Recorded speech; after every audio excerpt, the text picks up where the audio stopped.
증인의 삶을 산다는 것이 우리가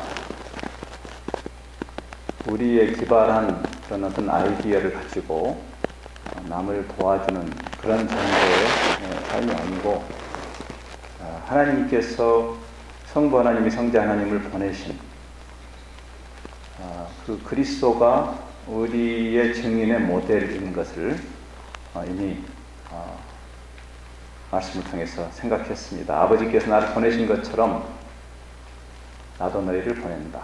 그래서 우리가 단순히 전도꾼이 되는 것이 아니라 그리스도를 따라가는, 닮아가는 그런 여정에 예수님을 모르는 분들을 초청하는 그런 일인 것을 생각했습니다. 그리스도를 닮는 것은 증인으로서의 반드시 필요한 선결 요건이기도 하고, 또 우리의 구원이 완성됐을 때 우리는 그리스도를 닮을 것입니다. 그리스도처럼 될 것이라고 요한 사도는 말하죠. 우리가 하나님이 되는 것은 아니지만 원래 하나님이 우리를 창조하신 하나님의 형상대로 창조했다고 말할 때, 그리고 죄로 인해서 그 형상이 망가졌는데 구원은 다시 그 형상이 회복되는 것이라고 한다면, 우리 안에서 상실되어버린 하나님의 형상이 회복된, 즉 구원이 완성된 우리의 모습이 무엇일까? 그리스도. 기독교이고 크리스찬인 이유인 것을 이야기했습니다. 그리스도를 닮아가는 여정입니다. 즉 구원은 단순히 어느 날 운 좋게 로또에 당첨되는 천국 천당 가는 티켓 하나를 받는 게 구원이 아니라 그 말입니다. 성경은 그렇게 말하지 않는다는 겁니다. 구원은 그리스도 우리 안에서 상실되어버린, 죄로 인해서 상실된, 원래 하나님이 천지를 창조하실 때, 특별히 가장 탁월한 걸작인 인간을 창조하실 때 하나님이 가장 만족하셨던 그 원형을 회복하는, 구원이라는 말이 회복이란 뜻입니다. salvation이라는 말은 회복이란 뜻을 담고 있죠. 여러분이 망가진 물건을 다시 고쳐서 쓰는 것을 salvage 한다고 그러잖아요. 회복시키는 것입니다. 창조의 영광스러움이 다시 회복되는 것이고, 깨어진 관계가 회복되는 것이고, 탕자의 비유에 나온 것처럼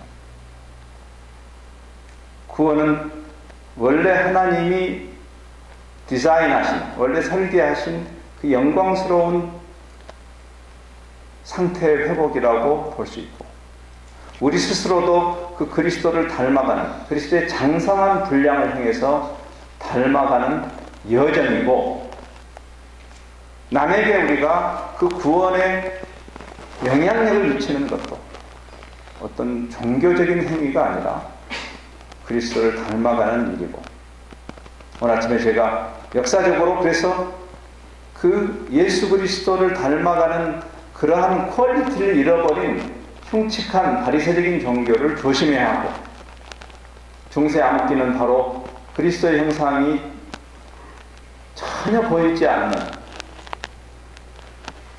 좀 흉측한 형태의 종교를 다시 복음으로 회복하는, 그래서 그 당시에 개혁자들의 운동 속에 그리스도를 닮기라는 운동이 있었다는 것을 설명했습니다. 토머스 아켄피스라는 사람으로 대표되는 그리스도를 본받아, 그리스도를 본받는 과정이다. 아버지께서 나를 보내신 것처럼, 성부 하나님이 그리스도를 보내신 것처럼, 그 그리스도처럼 우리를 보냈다.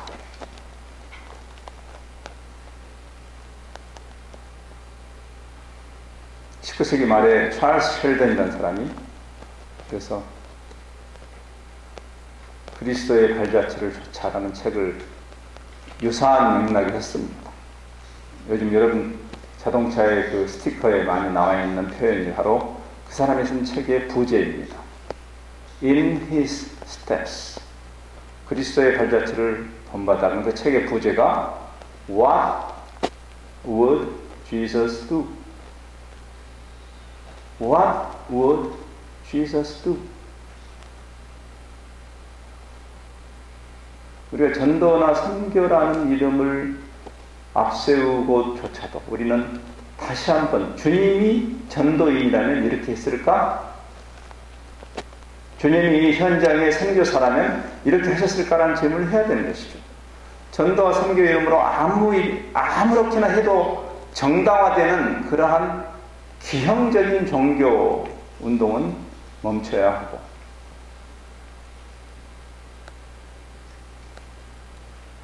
선교의 이름으로 폭력이 난무했던, 지금도 그렇지만 십자군 운동 때 성 프란시스가 주님이라면 이렇게 했을까?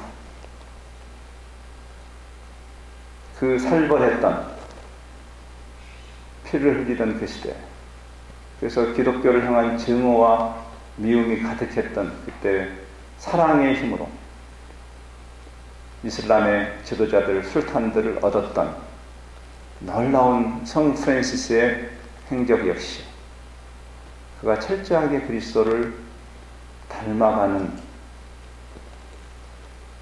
그 일에 비결이 있었던 것이죠. 오늘 본문 말씀은 그 그리스도를 닮기를 힘썼던 바울이 한 말씀입니다. 여기 11장 1절에 보면 내가 그리스도를 본받는 자가 되는 것처럼 너희도 나를 본받는 자 되라고 이 고린도 교인들에게 이야기합니다. 즉 지금 여기 우리가 보는 이 말씀은 바울 개인의 사역 철학이 아니라 바울이 그리스도를 본받는 What would Jesus do? 예수님은 어떻게 했을까? 고린도 교인들아, 고린도라는 그 지극히 세속적인 곳에서 복음의 정이 되려면 예수님이 어떻게 했을까라는 질문 앞에서 생각해 보아라 라는 문맥입니다. 내가 모든 사람에게 모든 것이 되었고 그들을 주장하는 자세가 아니라 기꺼이 내가 권리가 있지만 내 권리를 스스로 제한하고 기꺼이, 지금 이 문맥에서 바울이 자기 권리를 주장하지 않는, 주장할 수 있지만 현대 자본주의를 사는 그리스도인들의 문제입니다. 끝까지 권리를 주장하는, 손톱만큼도 손해는 안 보려고 하는, 주님이 그렇게 합니까? 주님이 자기 권리를 다 주장하신 분인가? 자기 십자가를 지고 주님을 따른다는 것은 무슨 의미일까? 내가 주장한다고 해서 그게 죄는 아니지만 그러나 세상을 얻으려고 하는 사람들이 오히려 주장하지 않을 정도가 아니라 그들을 섬기는, 눈높이를 맞추는, 예수님이 사람으로 오시지 않았습니까? 하나님이십니다. 이런 파격을 어떤 종교가, 어떤 종교의 달인이 고안해낼 수 있겠습니까? 만일 우리의 지상명령이 온 세상에 있는 개미들에게 복음을 전하는 것이었다고 한다면, 예? 온 세상에 있는 개미들에게 복음을 전하는, 어떻게 해야 될까요? 우리가 개미가 돼야 되겠죠. 지금 바울이 그 이야기를 하는 것입니다. 복음을 절대 타협할 수 없지만, 그러나 복음을 전할 때 그 상대방의 눈높이를 맞추는 대단히 겸허한 자세로 가는 것이죠. 주장하는 자세가 아니라 겸허하게 그 눈높이를 맞추는 피전달자 중심의 의사소통이죠. 여러분도 그 경험하지 않습니까? 제가 지금 여기 장년들에게 메시지를 전하기 때문에 장년들에게 맞는, 저도 장년이니까 장년끼리 가장 편한 메시지를 전하는 것입니다. 지난주에 청년들하고 시간을 보냈는데 청년들에게는 그 청년들의 언어를 쓰려고 제가 노력하죠. 유초등부 아이들에게 복음을 전할 때는 어떻게 해야 될까요? 아이들의 언어를 써야 되겠죠. 유초등부 아이들 앉혀놓고 사자성어를 쓰는 것은 범죄 행위입니다. 무슨 말인고 하니 내가 바른 말만 하면 된다는 것은 대단히 오만불선한 얘기입니다. 바른 말 해야죠. 그러나 그 피전달자의 눈높이를 맞춰야 되는 것이죠. 내가 여러 사람에게 여러 모습이 된 것은 아무쪼록 몇 사람이라도 구원하고자 함이라.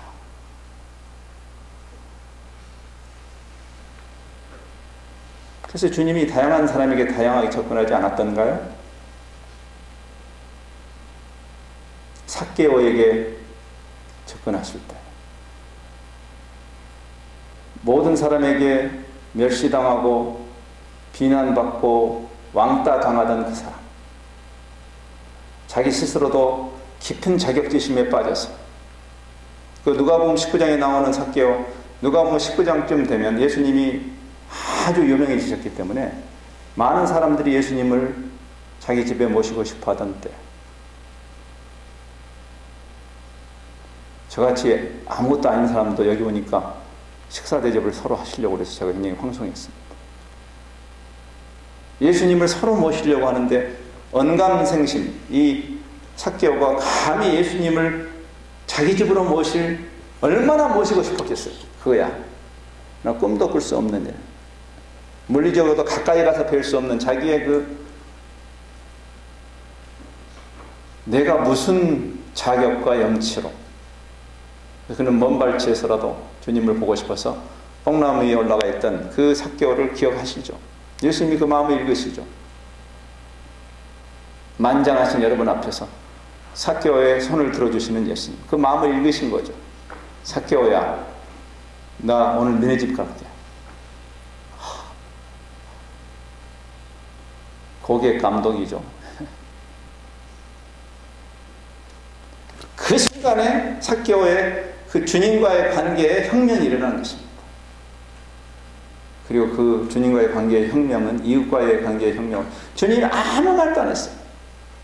심지어는 전도도 안 하셨잖아요.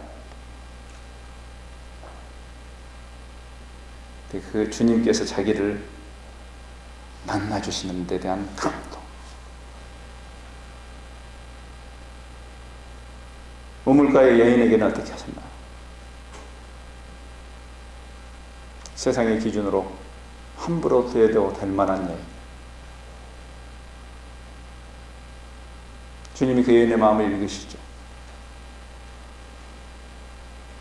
사람의 낯을 피하고 싶었던 그 여인의 마음을 읽으셨는데, 그 여인의 입장에서는 하필 정말로 재수없이 웬 유대인 남자가 자기에게 다가오는 데 대한 그 불안, 경계심, 주님이 그 경계심을 읽으시죠. 다짜고짜 예수 전당 불신족 안 하시고, 예수님이 왜 떳떳하고 당당하게 바로 선포를 안 하시고,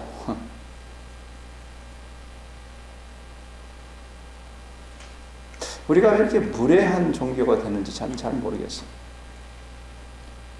그 여인의 관심사인 물에서부터 시작해서 이야기를 풀어나가시죠. 서서히 여인의 경계심이 사라지죠.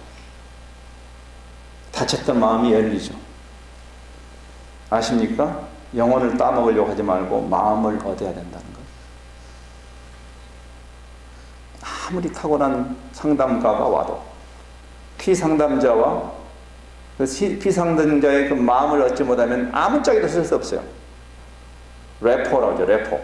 그 래퍼를 형성하는 데 실패하면 바로 상담에 들어가는 것이 아니죠. 시간을 많이 보내고 피상담자가 이 사람은 내가 신뢰할 수 있겠다라는 그 마음이 생길 때까지 아무 일도 일어나지 않습니다. 우리는 무슨 근거로 그렇게 우리가 외치면 세상이 변한다고 생각하는 걸까요? 니고데모에게, 율법사에게, 귀신 들린 사람에게, 다양한 사람에게 주님이 다양하게 접근하시는 주님을 벤치마킹한 바울이 지금 이야기하는 것입니다. 우리는 왜 우리가 선택한 한 가지 방법으로 전혀 소통할 의사가 없이 무례하게 윽박지르는 것일까요? 그게 어디서 나온 방법일까요? 한번 생각해 봐요.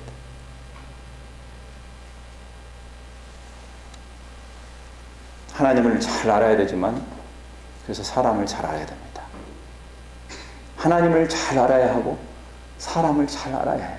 그게 지금 성경이 우리에게 보여주는 증인의 자질입니다.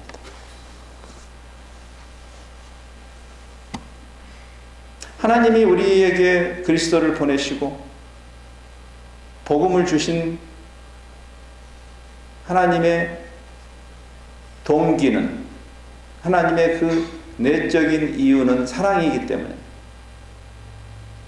하나님이 세상을 이처럼 사랑하사 독생자를 주셨다. 만일 사랑이 동인이라면 절대 강제할 수 없는 것입니다. 다시 말씀드립니다. 복음은 강제할 수 없는 것입니다. 하나님이 독생자를 주실 만큼, 예수 그리스도를 십자가에 달리게 하실 만큼 미치도록 지독한 사랑을 하신 하나님이지만 사랑의 속성상 강제하는 순간 사랑이 아니니까 하나님도 어떻게 할 수 없어요.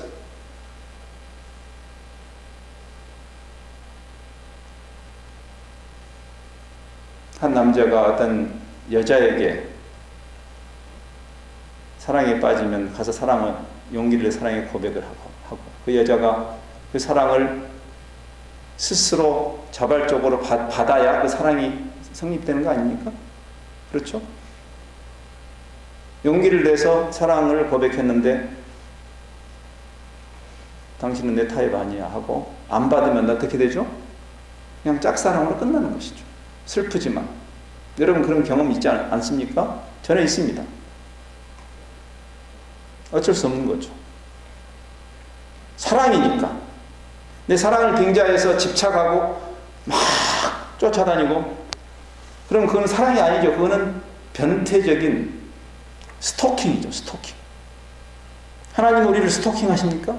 하나님이 세상을 스토킹하사 독생자를 보내셨습니까? 왜 교회는 스토킹하는가요? 왜 그리스도인들은 스토킹하는 걸까요? 세상을.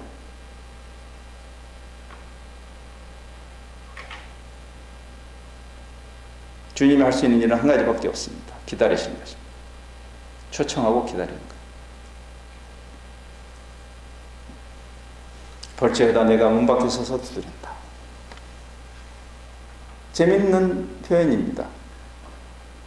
창조자 하나님이 우리 문을 놓고 하시는 거죠. 절대 문을 부수고 들어오시지 않습니다. 사랑이니까. 사랑은 무례히 행치 않습니다. 사랑은 오래 참습니다. 사랑의 첫 번째 퀄리티가 오래 참음인 이유입니다. 탕자의 비유에서처럼. 제가 제 아들 이야기 했습니다. 첫날. 오래 참는 거 왜 what can you do? 쫓아가서 다리 몽둥이를 분질러서 데리고 옵니까? 그건 사랑이 아니에요. C.S. 루이스의 멘토인 조지 맥도날드가 이런 얘기를 합니다. 하나님은 우리를 향한 우리를 사랑하시기 때문에 어떤 사람의 마음 문도 강제로 열고 들어오시지 않는다. 아까 말했죠? 강제하는 순간 사랑이 아니니까. 크리스찬으로서 여러분이 비즈니스를 할 때 정말 조심해야 할 한 가지 있습니다. 여러분의 인플로이들을 돈의 힘으로 강요해서 교회에 오게 해서는 안 됩니다. 그런 짓은 하지 말아야 됩니다. 크리스찬 비즈니스맨이 예배를 드리고 성경 공부하는 거 귀한 일입니다. 그러나 저는 이렇게 말합니다. 만일 안 믿는 인플로이가 그 예배에 안 나오거나 성경 공부 안 나오는 것 때문에 불이익을 주려면 집어치우라고. 옳지 않은 방법입니다. 선교사들이 가난한 지역에 가서 돈을 가지고, 돈의 힘을 가지고, 안 나온 놈들 이름 적어, 이렇게 되는 그런 선교는 당장에 멈춰야 합니다. 그게 바로 십자군의 방법입니다. 하나님은 어떤 사람의 마음문도 강제로 열고 들어가지 않는다. 노크를 한다는 것은 인사의 안에 있는 사람이 자발적으로 문을 열기를 기다린다는 말 아닙니까? 예, 우리 주변에 하나님의 오늘 아침 지진이 일어났던 것처럼 우리 주변에 폭풍우를 보내실 수는 있다. 징계의 바람이 불어 문과 창문이 덜컹대고 집의 기초가 흔들릴 수도 있다. 하나님이 선민적으로 우리가 마음을 닫고 있을 때 하나님이 그 주변에 사인을 보내실 수 있죠. 그러나 그때에도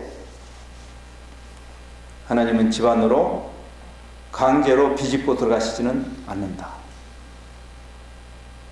하나님의 사랑의 발이 우리 인생의 문지방을 넘어오시려면 안에 있는 자의 손이 먼저 자발적으로 그 문을 열어야만 한다. 여러분 그 예수님이 문을 두드리는 그 그림 기억나시죠? 문고리가 없잖아요. 예수님이 밖에서 열 수가 없어요. 안에 있는 사람이 열어야만 한다. 그분은 안에서 문이 열리는지 오래 참으시며 지켜보고 계신다. 우리가 무엇이 관대?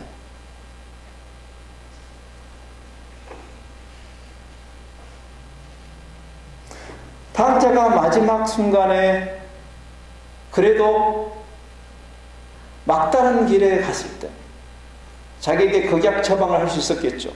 예? 자살을 하거나 극단적인 그 더 이상 출구가 없는 그 순간에 그래도 탕자가 왜 성경에 그 말은 없지만 왜 그래도 아버지에게 돌아갈 생각을 했을까 한번 생각해 보세요.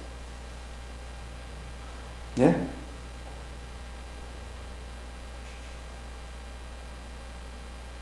내가 너무나 염치가 없지만 끝까지 참으시는, 끝까지 기다려주실 그 아버지에 대한 기대가 있었기 때문이 아니겠어요? 여러분의 자녀들이 방황할 때 아이고 무자식이 상팔자니 아이고 이 애물단지 이렇게 해서는 안 되는 이유가 거기 있어요. 사랑은 오래 참고 사랑을 멈출 수가 없죠. 그래도 마침내 그 막다른 골목에서 그래도 모든 것을 참으며 모든 것을 믿으며 모든 것을 바라느니라, 사랑이죠. 그 아버지를 떠올렸기 때문일 것입니다.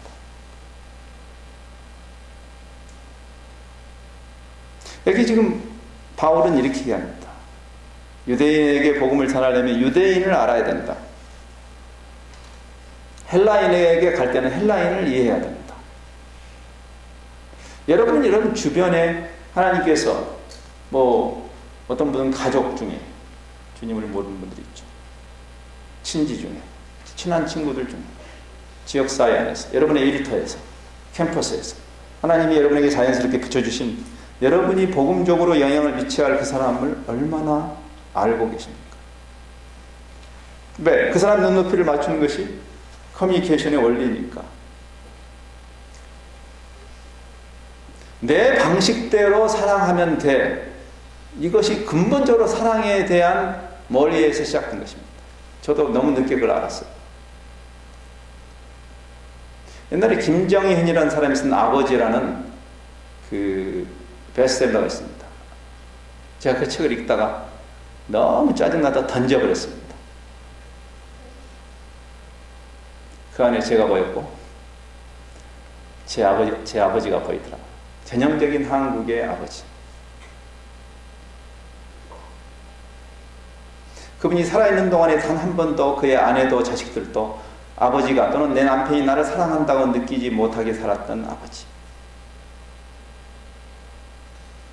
나중에 유품을 정리하면서 그때서야 아버지가 나름대로 우리를 사랑했구나. 아니 이런 바보 같은 짓을 왜 해요? 예? 죽은 다음에 나름대로 이분이 우리를 사랑했구나. 여러분, 내 나름대로 당신 사랑해, 그것은 사랑하는 자세가 아니죠. 원래 사랑은 상대방의 눈높이를 맞추는 거니까, 내 방식을 고집하는 게 아니니까. 저도 너무 늦게 이걸 깨달았어요. 저는 제 아내와 사랑에 빠져서 결혼했습니다. 맞습니다.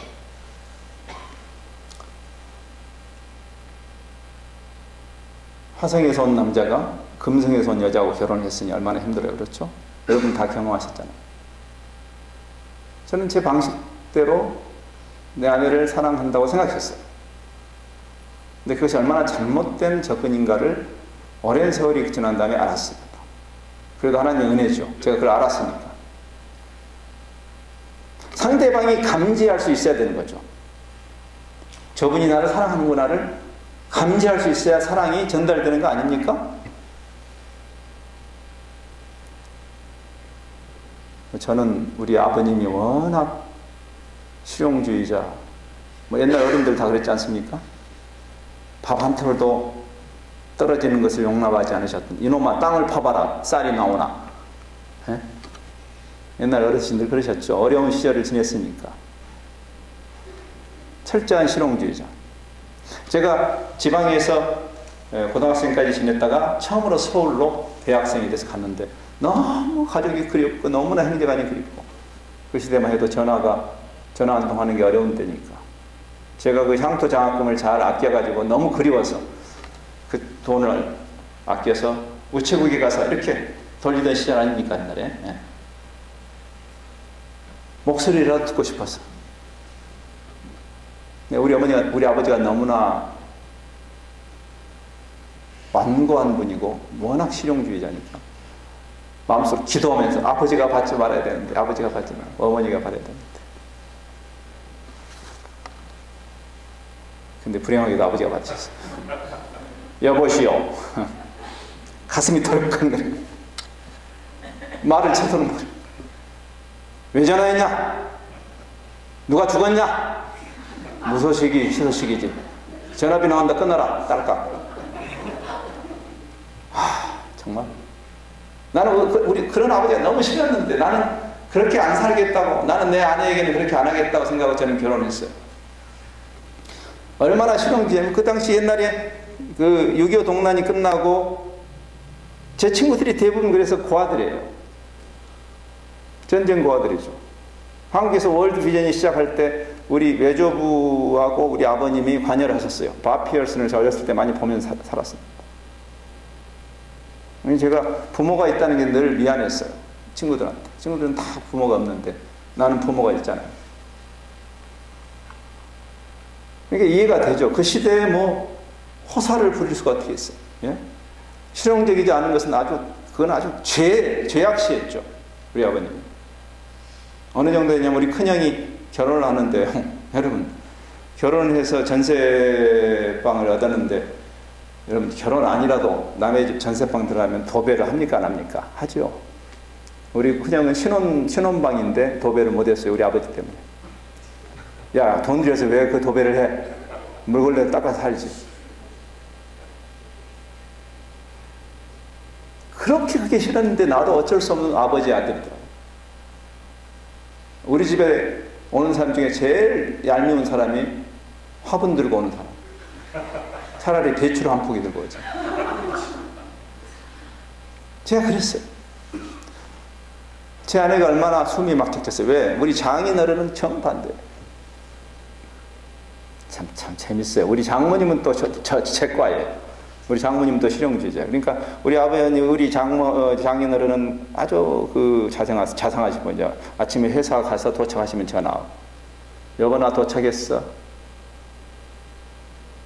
점심 드시면서, 나 오늘 뭐 먹었는데 당신 뭐 먹었어? 그러면 이제 장모님 짜증나. 아이, 쓸데없는 전화 좀 하지 마. 장모님도 그러시죠. 저녁에 떠나시면서, 나 지금 가. 한 1시간이면 도착할 거야. 그러면 제 아내가 그 집의 장녀예요. 우리가 사랑에 빠졌어요. 제게 뭘 기대했겠어요? 무소식이, 희소식이야, 이 사람아. 제가 꼬치를 사가지고 왔을까요? 제 아내한테? 상대방의 눈높이를 맞춘다는 거. 우리가 가장 가까워야 할, 가장 사랑해야 할 사람을 가장 절망하게 만드는 그것은 우리가 뭐 큰 돈을 벌어주지 않기 때문이 아니라 그 사람을 향한 배려, 그 사람을 이해하고 그 눈높이를 맞추는 데 실패하기 때문이죠. 자식도 마찬가지죠. 사춘기 때 자녀와 대화가 단절되는 이유죠. 부모가 자기 생각만 다 정답인데 전혀 도움이 안 되는 정답이에요. 우리도 그 노도 광풍의 시절을 보냈잖아요. 그때 왜 그렇게 헷갈리는지 좀 그 눈높이를 좀 맞춰주지 못해요, 우리가? 커뮤니케이션에 아주 실패자들이라고 할 수 있죠. 많은 경우. 그런 실력으로 세상을 전도하겠다니까 세상에 아주 진저리를 치는 거죠. 난 교회 크리스천들 좀 싫어 죽겠는 거지. 근데 어느 날 나는 제가 굉장히 괜찮은 남편인 줄 알았어요. 온 세상 사람들이 우리만 같아 보라지 그런 생각했어요. 근데 제 아내가 어느 날 결혼한 지 몇 년 됐는데 자꾸만 저한테 그 부부생활 세미나 한번 가자고 그런 거예요. 그래서 우리가 왜? 저는 처음에 이해를 못했어요. 제 아내는 정말 고생한 거죠.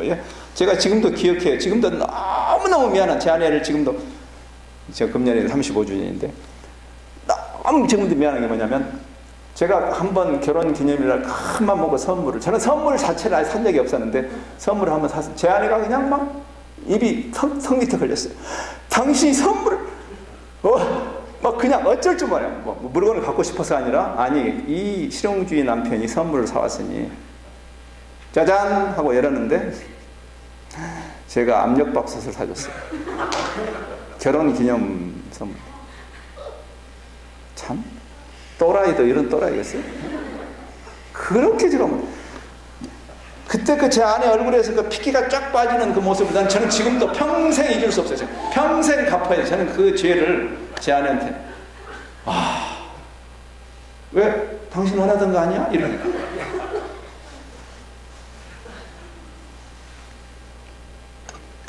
나중에 마침내 그 결혼 부부 세미나에 가서 제가 배운 게 아내가 어떤 사람인가를 이해하고 그 아내의 눈높이를 맞춰야 된다는 것. 일반적으로 남자들은 실용적이라면 여자들은 좀 비실용적이고 그러면 선물도 비실용적인 것을 해라. 처음에는 그 강사하고 막 논쟁을 했어요. 왜요? 아니 왜 그 낭비를 그렇게 하고 그래? 뭐 이렇게.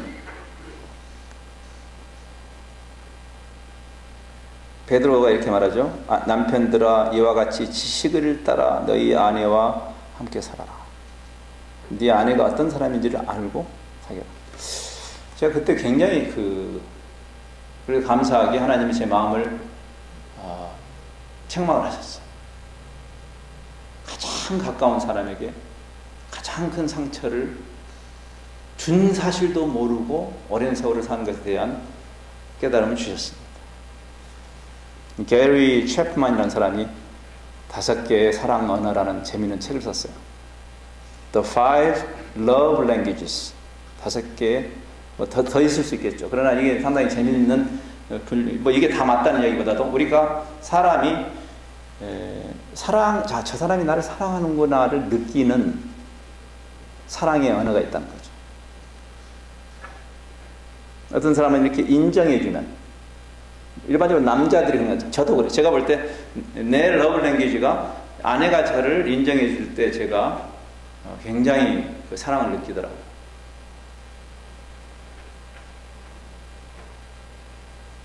아주 가차없는 크리틱이죠. 지금 제가 아내가 밖에 안 왔으니까 제가 굉장히 자유롭게 말하는 겁니다. 제 아내가 앉아있으면 저는 좁니다. 왜냐하면 끝나고 나서 얼마나 고정을 듣는지 몰라요. 당신은 웬 소리를 그렇게 질러? 우리가 다 귀머거리야? 뭐, 그 한 5분이면 할 말을 왜 30분씩이나 해? 뭐. 아무튼 근데 그게 나한테는 힘들지만 굉장히 도움이 돼요. 제가, 누가 그런 말 해주겠어요? 예? 끝나고 이렇게 나갈 때 아이고 선교사님 은혜 받았습니다. 저는 별로 감동 안 돼요. 그러면 나도 남한테 그렇게 하니까 은혜 안 받으면서도 은혜 받았습니다. 뭐 그게 우리가 뭐 그렇게 예의를 갖추는 거죠. 근데 제 아내가 여보 오늘 이러면 제가 그냥 천군만마죠. 예? 인정하는 말. 어떤 사람은 시간을 보내줘야 돼요. 여러분 지금 이민 생활에서 우리의 그 비극이 그겁니다. 물리적으로 많은 시간을 못 보내줘도 우리가 시간을 함께 보내야만 사랑을 느끼는 사람이 있어요. 자식들도 마찬가지. 한번 생각해 봐야 돼. 도대체 우리가 무엇을 얻기 위해서 무엇을 잃어버리고 있는지.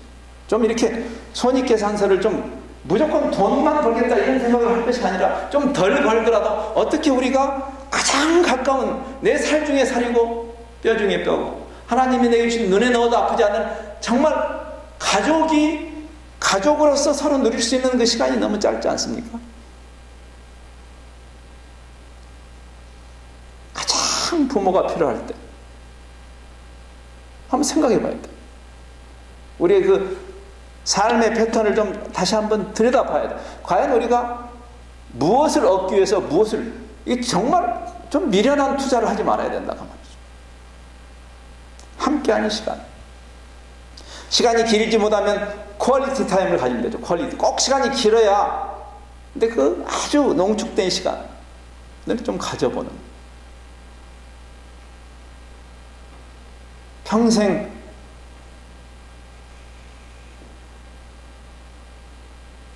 나이가 아무리 많이 들어도 부부가 좀 특별한 시간을 정해서 같이 데이트도 해야 되지 않겠어요? 퀄리티 타임. 뭐 어떤 분이 우리 그 무슨 뭐 예능 프로그램에 갔더니 뭐 어떤 연예인이 요즘 사모님하고는 가끔 키스하세요 그러니까 가족끼리는 키스하는 게 아닙니다 그러더라고요. 그 이상한 소리 하더라고요. 가족끼리는 키스하는 게 아니에요. 너무 가장 가까운 사람에게 가장 소원해지는 슬픈 일이죠. 어떤 사람은 선물을 주면 선물 자체 때문이 아니라 이 사람이 어디 갔다가 나를 생각하고 선물을 고르는 그 마음 때문에 사랑을 느끼는. 어떤 사람은 봉사를 해주면 설거지를 해주거나 베큐음을 해주거나 사랑을 느끼는. 어떤 사람은 이렇게 우리 콩글리시로 스킨십이라고 그러죠. 이 피지컬 타치를 하면 손을 잡아주고 어깨를 감싸고 내 아이들, 내 사랑하는 배우자의 러브 랭귀지가 뭘까? 그거 아십니까? 사랑은 그렇게 하는 것이라고 성경도 말하잖아요.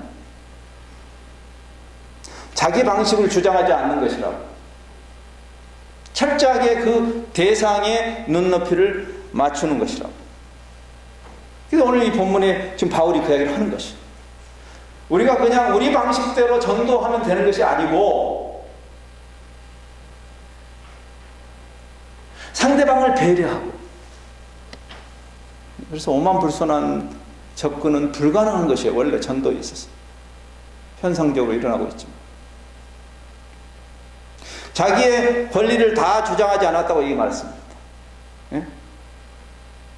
왜? 나 같은 놈을 하나님이 충성되게 해서 이런 일을 맡긴 그 자체가 이미 나에게는 영광이고 상급이기 때문에 내가 이런 일을 함으로써 하나님이 나한테 갚아주셔야 되는 것이 아니라 나 같은 놈을 충성되게 여겨서 하나님의 일에 나를 참여시키는 이미 우리는 상급을 받은 것이죠. 여러분이 전도 많이 해서 전도 왕이 돼서 하나님이 여러분을 갚아주셔야 되는 것이 아니다 그 말이에요.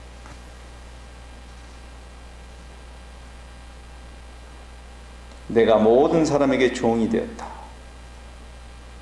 그리스도가 섬기는 대로 하나님이신데도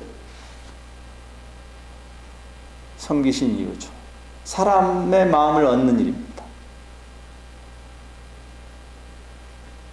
그 일이 없이 어떻게 소통이 된단 말이에요. 우리가 주변 사람들을 이게 전도를 여러분이 할 마음이 있으면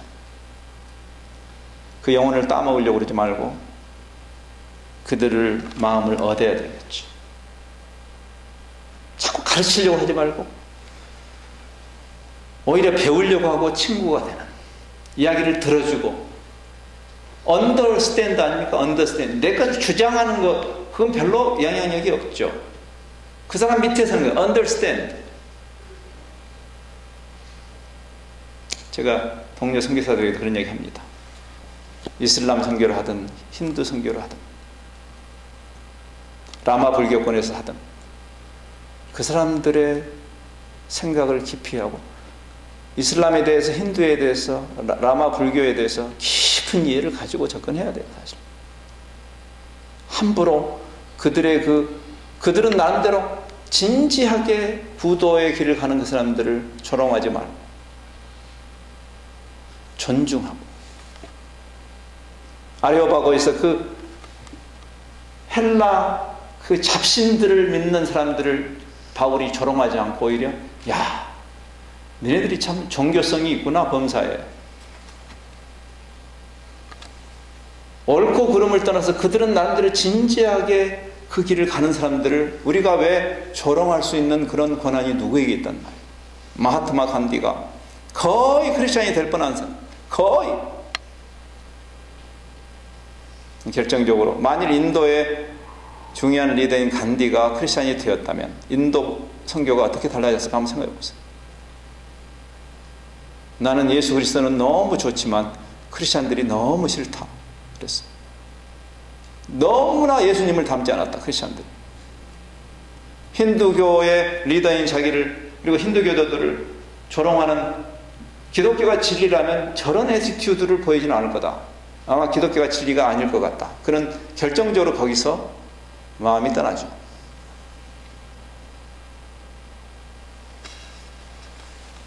예수님도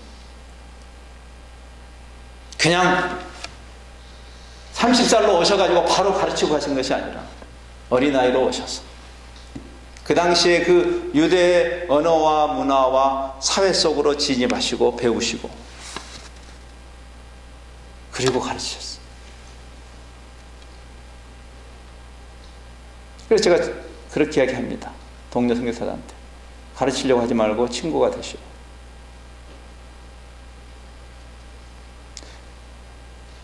제가 한국에서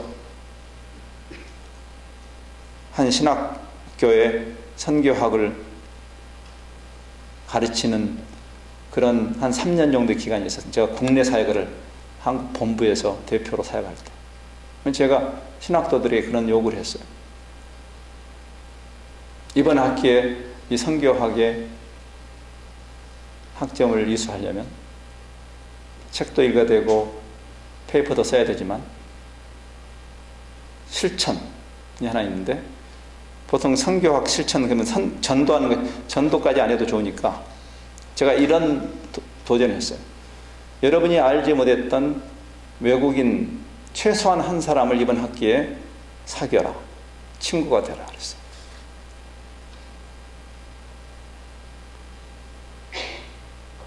전도 안 해도 좋으니까. 심지어는 전도를 위한 도구로 친구가 되지 말고 그냥 친구가 되라. 여러분, 친구가 되면요, 서로 다른 종교인이라도 종교가 안 보입니다. 친구가 되면. 그때 비로소 대화가 시작돼요. 신뢰 관계 속에서. 굉장히 힘들었어요.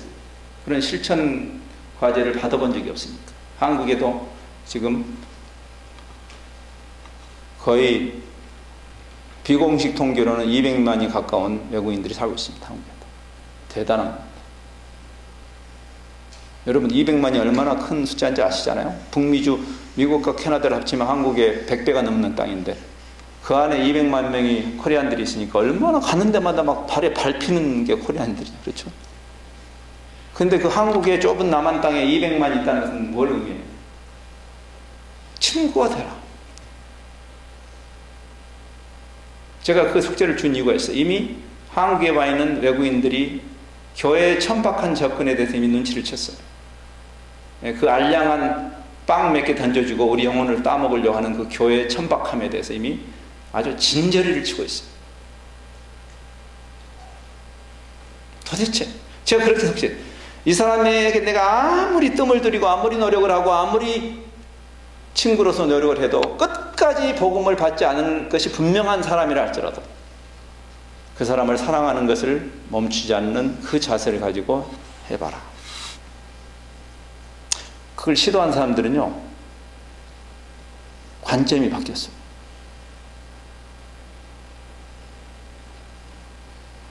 (100년) 전에 최초의 세계 선교를 위한 세계 교회가 함께 모였던 에딘버러 선교대회 때 인도의 그 아자라이아라는 그 감독이 그때 서구 선교사들에게 그 주문을 한 것입니다. 여러분들이 우리에게 선교사 보내준 거 감사한데 우리는 선교사가 필요한 게 아니라 친구가 필요하다고 했어요. Send us friends. 우리에게 친구를 보내달라고. 예수님 우리의 친구가 되어주신 이유입니다. 친구는 동량을 주고받는 것은 친구가 아닙니다. 어려운 사람들을 돕는 것조차도 단순히 동량해 주는 것이 선교 아니고 체리티에 가는 것이 아니라 디그니티에 가는 것이에요. 디그니티. 돈 좀 있다고 한 친구가 거들먹거리고 항상 돈이 좀 자기보다 덜 한 친구들을 우습게 하는 그건 친구 아닙니다. 그렇죠? 친구는 그렇게 하지 않습니다. 우리가 어려움 당한 사람들에게 구제를 하는 것은 귀한 일이지만 그 구제를 하는 일조차도 친구로서 가서 해야 되는 것이 성경적인 원리예요. 배고픈 사람에게 우리가 빵을 주면 그 사람의 디그니티가 상하죠. 얻어먹는 입장에서. 그래서 그렇게 하지 말고 배려하라고. 구약 성경에 보면 그래서 자기 권리를 다 주장하지 말고 추수를 다 하지 말고 좀 남겨놔라. 많이 남겨놔라 좀. 예? 왜? 내가 주면 주고받으면 벌써 동등한 관계가 아니니까. 주님은 그걸 의도하는 것은 아니죠. 그래서 그냥 다 추수하지 않고 남겨놓으면 가난한 사람들이나 나그네가 이 lose face 하지 않고 자기의 그 존엄성을 해치지 않고 안전하게 도움을 받을 수 있는 그 배려, 우리를 하나님의 영광스러운 형상으로 창조하셨기 때문에 우리에게 전도와 선교의 유일한 모티베이션이 있다면 그것은 단순히 구제하는 그런 게 아니고 그 사람들 안에서 상실되어버린 하나님의 영광스러운 형상의 회복, 그 존엄성의 회복이기 때문에 우리가 이런 일을 할 때도 십자가 운동처럼 또는 졸부처럼 하면 안 되는 이유가 거기 있어요. 성경에 많은 예수님이 어떻게 하셨는가 지금 그 이야기를 얘기하는 것이죠. 예수님이 섬기신 이유입니다. 하나님이신데 인자가 온 것은 섬김을 받으려 함이 아니라 도리어 섬기려 하고 자기를 다 아낌없이 내줍니다. 우리에게 그러한 동인이 있는 것일까요? 우리가 전도한다, 선교한다고 할 때.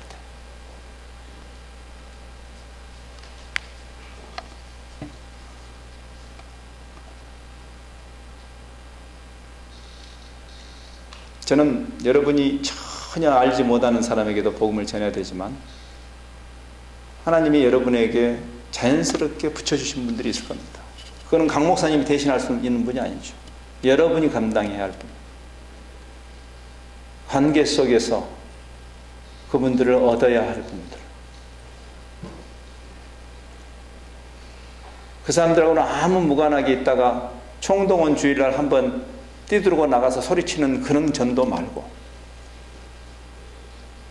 여러분이 하나님이 붙여주신 그분들을 생각할 때 진짜 변해야 할 사람들은 여러분인 것을 깨닫게 될 것입니다.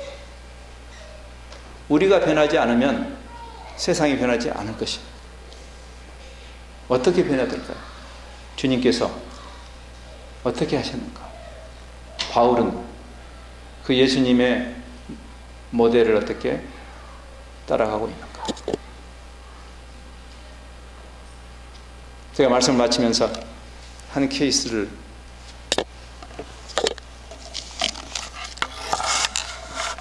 제가 어떤 지역교회에서 LA에서 이런 도전을 했어요. 이 주변에 있는 크리스찬이 아닌 코리안들 뿐 아니라 여러분 주변에 자연스럽게 여러분이 만나는 여러분의 이웃 있을 수도 있죠. 이웃. 예수님이 아니라면 아무 상관이 없을 그 사람들. 그러나 그 복음이 우리에게 거룩한 부담으로 그 사람들을 향해서 나보고 어쩌란 말인가. 나는 영어도 잘 안 되고 나는 뭐 영어 핑계를 대서는 안 된다는 이야기를 제가 하려고 이 예화를 드는 것입니다. 그 한 분이 도전이 됐었나 봐요. 제가 이런 도전을 하고 한 2년 후에 다시 LA를 가는데 그분이 연락이 왔어요. 그때 크리스마스쯤 됐는데 제가 그 지역을 온다는 이야기를 듣고 전화를 하셨어요. 성교사님, 저희 집에 오셔서 성탄 예배를 좀 드려줄 수 있으세요? 그러더라고요. 그러죠. 무슨 특별한 가족이 모이십니까? 그랬더니 이분이 그동안 도전이 돼가지고 자기 옆집, 앞집, 뒷집 다 피부 색깔이 다른 사람들, 흑인도 있고 백인도 있고 히스패닉도 있고 이분들하고 사귀기 시작했어요. 그 2년 동안 관계를 맺기 시작했어요. 식사에도 초대하고 또 여기 초대하니까 그 사람도 자기 초대하고 2년 동안 뜸을 들여가지고 이제 크리스마스 파티를 한번 하고 싶다고 초청을 하니까 다 오겠다고 그랬대. 근데 선교사님 오셔서 영어로 설교해 주세요 그러더라고요. 알았습니다. 제가 영어를 잘하는 사람은 아니지만 기쁜 마음으로 참 잊을 수 없는 성탄 만찬이었어요.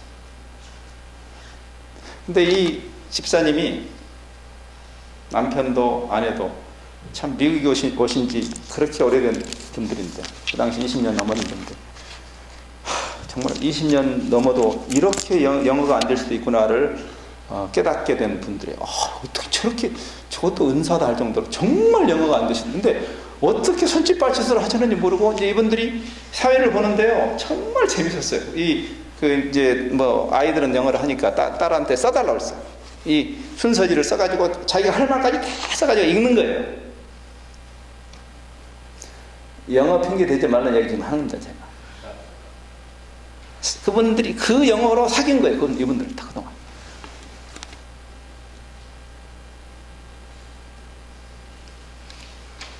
오케이, next time, 미셔너리 정, come. 다 알아듣잖아요. 네?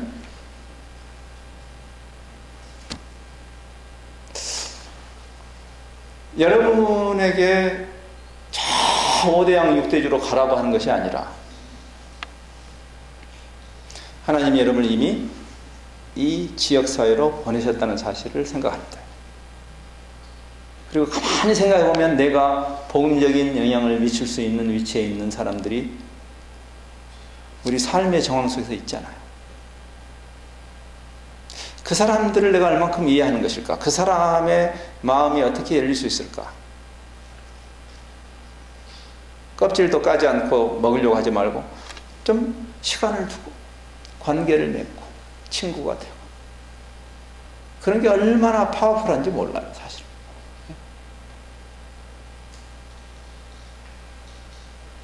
이것이 주님이 하신 방식이고 바울이 우리에게 지금 가르쳐 주시는 방식이라면 여러분이 할 수 있는 일은 뭘까 한번 생각해 보세요.